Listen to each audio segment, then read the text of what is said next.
Bismillahirrahmanirrahim. Assalamualaikum warahmatullahi wabarakatuh. Alhamdulillahilladzi anzala ala abdihil kitaba wa lam yaj'al lahu iwaja. Nashhadu an la ilaha illallah wahdahu la syarikalah wa nashhadu anna Muhammadan abduhu wa rasuluh. Allahumma sholli wa sallim wa barik ala Muhammad wa ala ali Muhammad kama shallaita ala Ibrahim wa ali Ibrahim fil alamin innaka Hamidum Majid. Qala Allah ta'ala fil Qur'anil Karim falyanzuril insanu ila ta'ami. Shadaqallahul azim. Ma'asyiral muslimin rahimakumullah. Alhamdulillah. Di sore hari ini kita melanjutkan kajian kita tentang tafsir tematik yang berhubungan dengan medis. Sore ini kita sampai pada ayat ke-19. Bismillahirrahmanirrahim. Wa kadzalika ba'athnahum liyatasaalu bainahum. Kalau kita lihat awal ayat ini itu tidak dikatakan summa tetapi wa kadzalika. Kalau kita lihat di ayat-ayat dalam Al-Quran, kalau kadzalika itu paling tidak ada 3 hal yang perlu diperhatikan. Kadzalika itu berarti menunjukkan kita harus betul-betul mempunyai perhatian lebih. Demikianlah Allah Subhanahu wa taala membuat perumpamaan, membuat iktibar. Ba'athnahum yang dipakai juga sama dengan surat Yasin yang berbicara tentang rumput tidur panjang. Tadi tidak dipakai kata-kata istaiqoto tetapi ba'athnahu. Dan demikianlah agar menjadi suatu iktibar bahwa kami membangkitkan ashabul kahfi liyatasaalu bainahum. Li di situ berfungsi sebagai taklil, sebagai sebab. Kalau di maqasidus syariah itu nanti ada istilahnya rasionalisasi. Berarti kalau ayat berikutnya itu ada istimbat hukum, itu kita bisa lebih perhatian. Liyatasaalu bainahum. Qala qailum minhum kam labistum. Ada sebagian dari anggota Ashabul Kahfi yang mempertanyakan berapa kalian tidur. Karena dalam suatu riwayat mereka masuk ke dalam gua itu pagi hari. Dan mereka saat dibangunkan, saat dibangkitkan oleh Allah dari tidur yang panjang itu di akhir siang. Sehingga dia bertanya berapa lama kita ini tidur. Qalu labithna yauman aw ba'da yaum. Mereka mengira hanya sekitar separuh hari atau 1 hari. Tetapi pemimpin mereka qalu rabbukum a'lamu bima labithtum. Jadi di antara 7 orang yang dijadikan sebagai pimpinan, itu ada yang bilang yang Luho atau siapa, itu dia mempunyai ilham, diilhami oleh Allah Subhanahu wa taala, rabbukum a'lamu bima labithtum. Rabbmu mengetahui berapa engkau tidur selama di gua. Jadi makna Rabbun di situ bisa Al-Khaliq, Al-Malik, Al-Mudabbir. Fab'athu akhadakum biwariqikum hadhihi ilal Madinah. Maka utuslah salah satu di antara kamu biwariqikum. Warik wirkun itu koin yang terbuat dari perak. Dalam suatu tafsir disebutkan bahwa di koin itu ada gambar raja. Yang tadi ada kata-kata liyatasaalu artinya untuk litaklil, di sini disebutkan biwariqikum. Ini kalau kita istimbat hukum, ini mengandung makna wakalah. Jadi perwakilan. Di perwakilan itu diperbolehkan.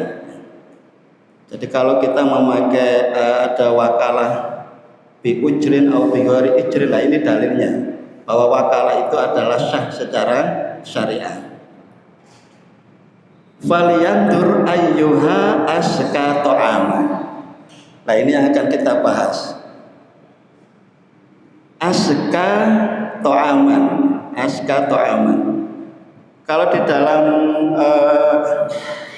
ayat-ayat yang lain itu ada beberapa prinsip pemilihan makanan.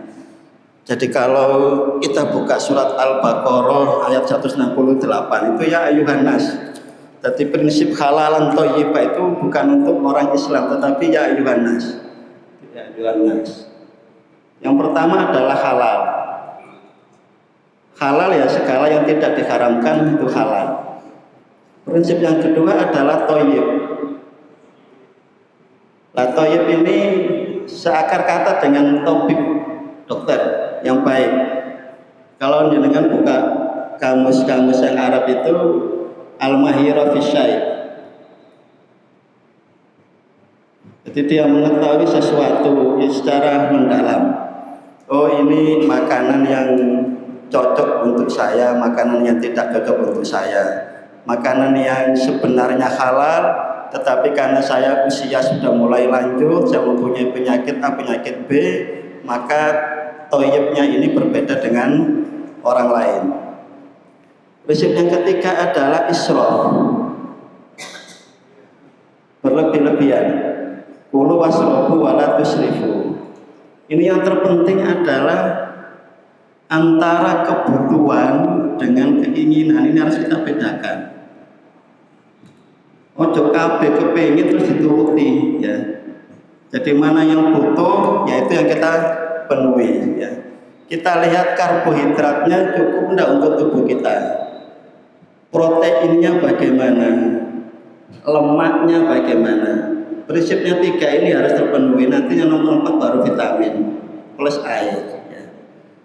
Jadi kalau misalkan saya belum sarapan ya saya harus lihat kebutuhan karbohidrat saya bagaimana, kebutuhan protein saya bagaimana, kebutuhan lemak saya bagaimana. Dan prinsip yang keempat adalah ini yang agak sulit, syukur. Bagaimana kita makan, kita minum itu wujud dari syukur. Nah di ayat ini kita lihat halal, thayyib, israf, terus syukur. Tetapi ayat ini lebih spesifik lagi menyebutkan aska atau aman. Aska itu kenapa salah satu dari Ashabul Kahfi memerintahkan oleh ono panganan sing aska. Itu dalam pikiran salah satu Ashabul Kahfi ini bahwa penduduk yang ada di sekitar gua itu, penduduk kota itu masih dalam kondisi musyrik. Jadi yang diperintahkan itu agar mencari makanan yang betul-betul atyab, betul-betul yang lebih baik, lebih halal. Kalau tidak bisa didapatkan makanan yang halal, yang thayyib, maka dia harus memperhatikan, menseleksi. Apakah ini penyembelihannya bagaimana, syarat-syarat halalnya bagaimana. Jadi aska itu lebih ke arah warok. Jadi dia mengerti betul karena lingkungan di situ bukan lingkungan yang muslim, maka dia akan memilih makanan-makanan yang betul-betul tidak mengganggu keimanannya, tidak mengganggu syariatnya. Jadi ini bisa diaplikasikan ke masyarakat kita, ke diri kita. Kalau kita berjalan-jalan atau ke suatu tempat yang kita ragu-ragu, apakah ini halal, apakah ini thayyib, ya, maka prinsip aska atau aman itu harus dipegang betul. Kenapa yang diutus cuma satu? Lah ini juga karena tadi ada kata-kata liyatasa'alu, linya untuk taklil, maka bisa diistimbatkan hukum syirkah, persyarikatan. Jadi karena masing-masing Ashabul Kahfi ini mempunyai uang, mereka urunan. Itu namanya syirkah. Lah prinsip aska atau aman ini kalau untuk orang sehat itu jelas. Artinya kita waspada komposisi makanannya ini apa. Apakah dia membahayakan atau tidak. Yang kedua, bagaimana diterapkan kepada orang yang sakit. Jadi intinya orang sakit itu dia tidak boleh disamakan dengan orang yang sehat dalam beberapa aspek. Contohnya adalah dalam aspek makan. Karena orang sakit itu mempunyai spesifikasi yang tidak sama, maka kita harus lihat kapan si sakit ini harus sedikit dipaksa atau kapan dia boleh mentoleransi kondisinya, dia boleh malas-malasan, tidak boleh tidak makan dulu. Itu harus kita pahami betul. Kalau orang ini dalam kondisi di rumah, tidak di rumah sakit, ya, dia masih mau makan tapi hanya sedikit-sedikit, ya, itu boleh ditoleransi. Tetapi kalau di rumah dilihat tidak makan sama sekali, lebih dari 48 jam, lebih dari 2 hari, maka harus ada intervensi. Apakah dia agak dipaksa? Tapi kalau memaksa harus dilihat, ngasih makan, ngasih minum jangan kondisi baring, nanti tersedak, dia bisa masuk ke saluran nafas, masuk ke dalam paru, itu nanti tambah rumit, bisa menjadikan infeksi dan lain-lain. Bisa juga pasien tercekik, bisa malah tanda kutip membunuh yang tanpa sengaja. Tetapi kalau belum 24 jam, maka boleh kita agak mentoleransi agar dia sedikit-sedikit mengkonsumsi makanan. Begitu pula dengan orang yang dalam proses pemulihan. Rasulullah pernah memberi suatu contoh bahwa Ali itu pernah diajak jalan-jalan ke salah satu rumah bibiknya, kalau nggak salah Ummi Salamah. Jadi saat itu Ali masih dalam proses penyembuhan.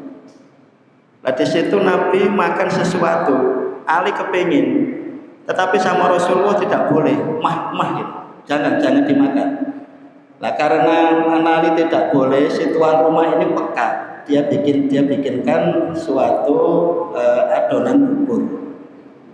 Dan itu saat sudah selesai sama Nabi dikatakan silakan dimakan. Ini lebih cocok untuk kamu. Artinya kalau orang dalam proses penyembuhan, ya kita harus ngerti ini penyakitnya kemarin apa, yang boleh itu apa. Tetapi secara prinsip ya jangan yang kasar-kasar dulu, yang lembut-lembut dulu. Terus yang kedua yang sesuai dengan selera. Jadi toyib di situ itu juga mengandung makna tidak hanya baik, tetapi juga yang mengundang selera dan tidak membahayakan untuk kesehatan fisik. Falyatikum birizqim minhu waliyatalattaf. Kalau Quran cetakan Indonesia itu di situ waliyatalattaf biasanya tulisannya merah. Ya, merah. Itu ada yang mengatakan kenapa dibilang merah? Karena saat mushaf Utsmani dibaca oleh sahabat Utsman bin Affan, itu beliau terbunuh, darahnya menetes di kata-kata itu. Tetapi setelah di cross check ternyata enggak. Mushaf yang dibaca saat sahabat Utsman terbunuh itu sekarang tersimpan di Uzbekistan. Itu dilihat darah yang menempel bukan di ayat ini, tetapi di surat Al-Baqarah. Kenapa dikasih tanda merah? Ya saya tidak tahu. Tetapi yang jelas kalau dihitung itu memang waliyatalattaf itu pertengahan Al-Quran. Jadi Al-Quran yang berapa ribu huruf itu pertengahannya di ayat ini waliyatalattaf. Nah ini orang yang klinik-klinik itu dijadikan jimat. Kalau ngantum pas waliyatalattaf, wah itu tambah tenaganya super. Itu juga tidak benar. Tidak boleh ayat Quran dijadikan ya. Jadi kalau cetakan merah itu bukan darahnya Utsman yang tercecer di situ, tetapi memang dia pertengahan dari Al-Quran. Tapi yang cetakan-cetakan selain Indonesia ya sudah tidak ada merah. Wala yus'iron nabikum ahada. Dan jangan sampai orang-orang di sekitarmu itu mengetahui bahwa engkau masih hidup. Karena bayangan orang-orang yang ada di Ashabul Kahfi ini, dunia di luar itu masih dunia kafir. Walaupun ternyata dunia sudah berubah. Menurut tarikh itu tidak lama. Jadi setelah Allah SWT membangkitkan Ashabul Kahfi Dan setelah orang-orang mengetahui itu, mereka berdoa minta diwafatkan oleh Allah Subhanahu wa taala. Sebelum saya tutup, jadi ada 3 poin. Yang pertama adalah bahwa wakalah itu ya ada hukumnya, ini dasar dari wakalah. Yang kedua adalah dasar dari syirkah. Yang ketiga adalah dasar dari askato amma. Jadi prinsip pola makan dalam Islam itu, yang pertama kita harus tahu betul ini zatnya, prosesnya, proses penyajiannya apakah halal, apakah thayyib, dan tidak boleh israf. Yang ketiga adalah bagaimana kita mewujudkan kalau makan itu makan dalam bentuk syukur pada Allah Subhanahu wa taala. Kalau beberapa etika yang diajarkan oleh Rasulullah mungkin sebagai tambahan, kenapa Rasulullah mengajarkan disuruh duduk, tidak disuruh berdiri? Kalau dari aspek medis, kalau kita makan dengan berdiri atau minum dengan berdiri, itu kayak gravitasi ke bumi lebih tinggi. Jadi kecenderungan makannya lebih banyak, sehingga kontrol terhadap rasa kenyang itu semakin kecil. Dan itu akan memperberat proses pencernaan. Sama dengan kenapa Rasulullah menganjurkan kita makan dengan pakai tangan. Walaupun ada porsi-porsi tertentu, sajian-sajian tertentu yang tidak mungkin dengan tangan. Tetapi kalau memungkinkan dengan tangan, ya pakai dengan tangan. Kalau dirasionalisasikan dari aspek medis, ya karena memang saat kita makan dengan tangan itu ada enzim, namanya enzim NASE. Dia fungsinya minimal 3, bisa menghambat menghambat. Jadi saat kita makan dengan tangan itu keluar namanya enzim RNase. Nah, enzim ini menghambatkan bekerjanya kuman karena dia mengikat. Jadi enzim ini mengikat kuman itu sehingga dia tidak menjadi patogen, tidak menjadi sesuatu yang merusak pencernaan. Yang kedua, dia membantu memperlancar proses pencernaan. Dan yang ketiga, dengan tangan itu ternyata dia bisa memperlambat peningkatan kadar gula. Jadi kalau kita makan kadar gula cepat naik, dengan tangan itu bisa agak sedikit menghambat karena enzim RNase yang bekerja. Sama juga kita dianjurkan oleh Rasulullah tidak boleh meniup makanan atau minuman yang panas.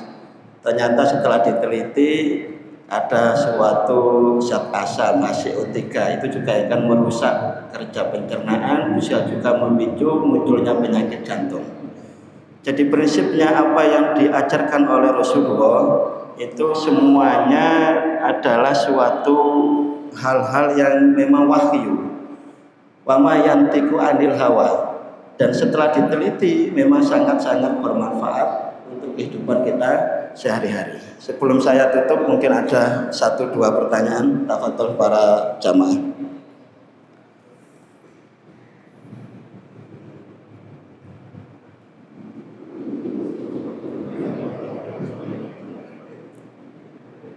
Tidak ada pertanyaan, sudah jelas?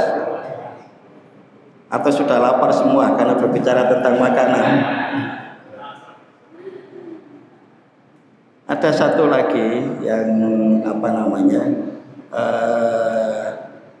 yang butuh diingat. Nabi itu lebih sering makan dengan lesehan dan kakinya diangkat sebelah. Itu memang kadang-kadang kalau dilihat dari adab di daerah kita kurang sopan. Tetapi itu secara medis itu luar biasa. Karena tidak akan merangsang seseorang untuk makan banyak. Terus yang kedua, dia menekan proses pencernaan sehingga dia lebih gampang dicerna. Ada lagi satu hadis yang jarang disampaikan, ya. Man arada ayyuk usira khairu baitihi, barang siapa yang menginginkan rumahnya itu diperbanyak barokahnya, fal yatawaddo inda ghadaihi wa idza rufi'a. Hendaklah dia melakukan sesuatu tindakan wudu saat setiap kali sebelum makan dan sesudah makan. Jadi bukan hanya cuci tangan, tetapi yang dianjurkan Rasulullah adalah berwudu. Ini di samping kebersihan, itu juga kebersihan batin. Jadi saat makan tidak hanya bersih fisik yang diajarkan, tetapi kebersihan batin. Karena nanti biar aspek nomor 4 itu, rasa syukurnya itu biar muncul. Jadi bagaimanapun kuatnya seseorang, bagaimanapun hebatnya seseorang, kalau tidak makan 3-4 hari ya loyo. Bagaimanapun saktinya orang, kalau nggak minum 3-4 hari ya bisa kaliren. Jadi dengan berwudu itu akan menumbuhkan rasa syukur. Ya. Terus yang kedua, dengan makan itu menunjukkan bahwa kita itu butuh kepada Allah Subhanahu Wa Taala. Saya pernah ditanya oleh jamaah di pengajian tempat yang lain, apakah Nabi tidak pernah menyimpan makanan dalam waktu beberapa yang lama? Karena diketahui Nabi itu selalu selalu memberi menginfakkan, selalu bersedekah. Dalam satu hadis yang disampaikan oleh sahabat Umar, itu ternyata Rasulullah pernah menyimpan kurma untuk bahan pokok rumah tangganya, keluarganya, itu sampai 1 tahun.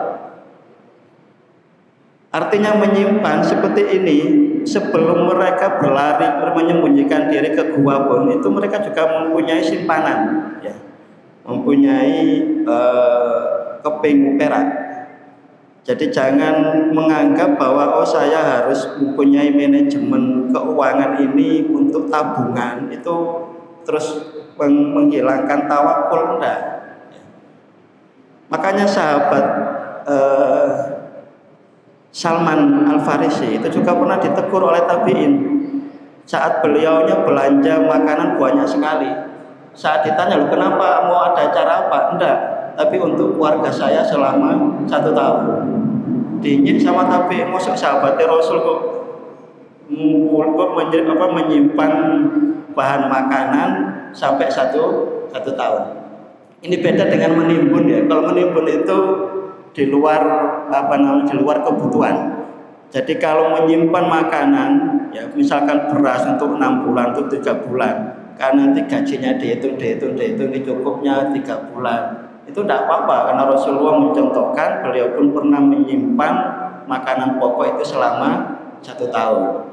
Jadi kalau jenengan menyimpan tabungan untuk keperluan nanti anak dan lain-lain, itu juga sah-sah saja, asal rasa bakhilnya itu juga harus ditekan. Jadi ini mengajarkan itu, biwarikikum hadihi, itu artinya penyimpanan harta dalam rangka untuk kebutuhan pokok itu juga harus diperhatikan. Bagaimanapun ketenangan batin kita sebagai manusiawi, nyimpen panganan di rumah untuk keluarga dalam beberapa bulan dengan tidak ada simpanan, itu juga akan sangat-sangat berpengaruh. Ada pertanyaan? Kalau tidak ada, saya akhiri kajian sore ini. Mudah-mudahan dari hari ke hari kita bisa menambah ilmu, bisa mengamalkan, bisa mentadabburi Al-Quran, dengan harapan kita nanti menghadap Allah tidak malu. Kita sudah diberi kalamullah, sudah diberi undang-undang, tetapi tidak tahu apa makna yang diturunkan kepada kita. Allahumma arhamna bil Quran. Billahi taufiq wal hidayah. Wassalamualaikum warahmatullahi wabarakatuh.